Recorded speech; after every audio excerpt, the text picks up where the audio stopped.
அன்பிய கூட்டம் நடத்துவதற்கான 7 படிகளில் முதல் நிலை இறை பிரசன்னத்தை உணர்தல், அனுபவித்தல். அன்பியத்தின் இலக்கணமாக இருப்பவர் மூவரு கடவுள். அவரை நமது அன்பிய கூட்டத்திற்குள்ளாக முதலில் வரவேற்கின்றோம். அவர்களிடமே இந்த அன்பிய கூட்டத்தை நாம் ஒப்புக் கொடுக்கின்றோம். நீதிமொழிகள் 16:3 வாசிக்கிறோம்.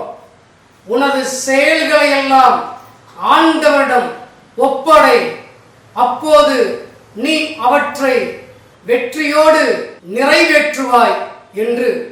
இதற்கு ஏற்ப நாம் கடவுளுடைய பிரசன்னத்திலே இந்த கூட்டத்தை முதல் படியில் ஆரம்பிக்கின்றோம். அதிலே முதல் நிலையாக தந்தையாய கடவுளை நாம் ஆராதிக்கின்றோம். பழைய ஏற்பாட்டில் கடவுளுடைய செயல்பாடுகளை ஒருவர் சொல்ல மற்றவர்கள் உம்மை ஆராதிக்கிறோம் என சொல்ல வேண்டும். உதாரணமாக, இன்று முதல் உங்களை ஆசீர்வதிப்பேன் என்று சொன்ன தந்தையே உம்மை ஆராதிக்கின்றோம். நீ உயர்வாய் என்று தாழ்ந்து போக மாட்டாய் என்று சொன்ன தந்தையே உம்மை ஆராதிக்கின்றோம். செங்கடலை 2ஆக பிளந்த தந்தையே உம்மை ஆராதிக்கின்றோம். சீயோனிலிருந்து எங்களை ஆசீர்வதிக்கின்ற தந்தையே உம்மை ஆராதிக்கின்றோம். வாதை உன் கூடாரத்தை நெருங்காது என்று சொன்ன தந்தையே உம்மை ஆராதிக்கின்றோம். தீயவன் உன் நடுவில் வரமாட்டான், அவன் முற்றிலும் ஒளிந்து போய்விட்டான் என்று சொன்ன தந்தையே உம்மை ஆராதிக்கின்றோம். எங்களை பெயர் சொல்லி அழைத்த தந்தையே உம்மை ஆராதிக்கின்றோம். கழுகு தன் குஞ்சுகளை சுமப்பதை போல எங்களை சுமக்கும் தந்தையே உம்மை ஆராதிக்கின்றோம். இதோ புது செயல் ஒன்றை நான் செய்கிறேன் என்று சொன்ன தந்தையே உம்மை ஆராதிக்கின்றோம்.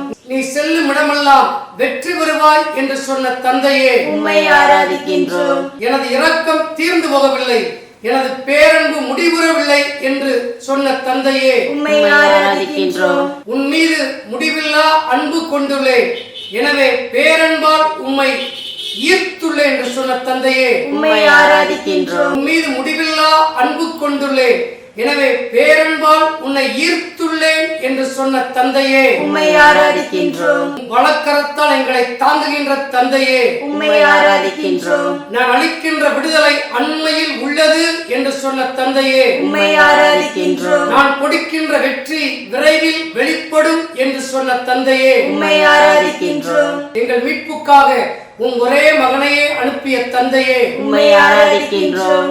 நாம் இவ்வாறு பழைய ஏற்பாட்டிலே தந்தை கடவுளை இருக்கின்ற ஒவ்வொரு நிகழ்வுகளாக நாம் சொல்லி ஆராதிக்க வேண்டும். அடுத்தபடியாக இயேசு ஆண்டவரை நமது அன்பிய கூட்டத்திற்கு வரவேற்க வேண்டும். இது புதிய ஏற்பாட்டில் இயேசுவை மையப்படுத்தி ஒவ்வொரு வார்த்தையையும் ஒருவர் சொல்ல மற்றவர்கள் வாரும் இயேசுவே வாரும் என சொல்ல வேண்டும். எடுத்துக்காட்டாக, சக்கையின் வீட்டிற்கு சென்ற இயேசுவே எங்கள் அன்பிய கூட்டத்திற்கும் வாரும் இயேசுவே வாரும். ராயப்பருடைய மாமியார் வீட்டுக்கு சென்ற இயேசுவே எங்கள் அன்பிய கூட்டத்திற்கும் வாரும் இயேசுவே வாரும்.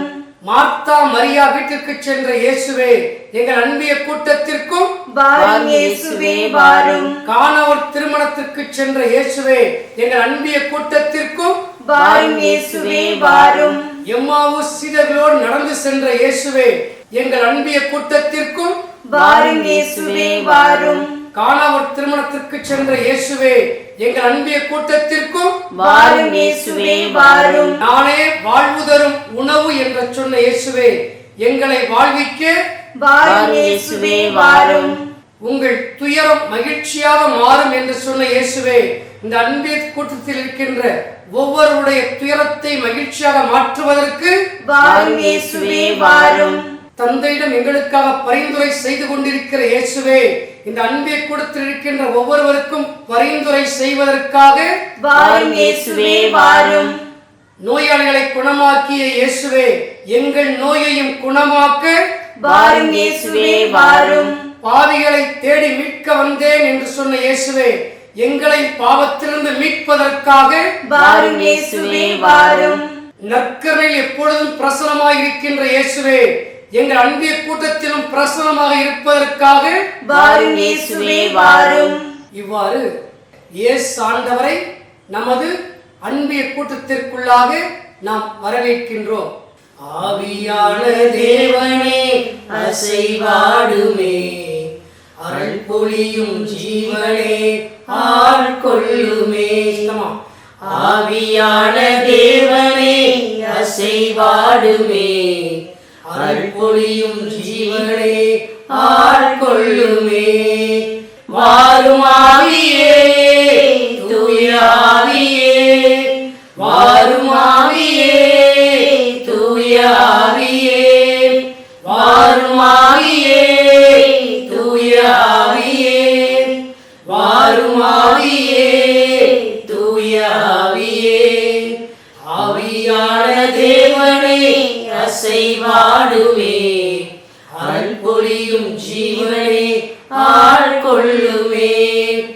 ஆவியான தேவனே அசைவாடுமே, அருள் பொழியும் ஜீவனே ஆட்கொள்ளுமே.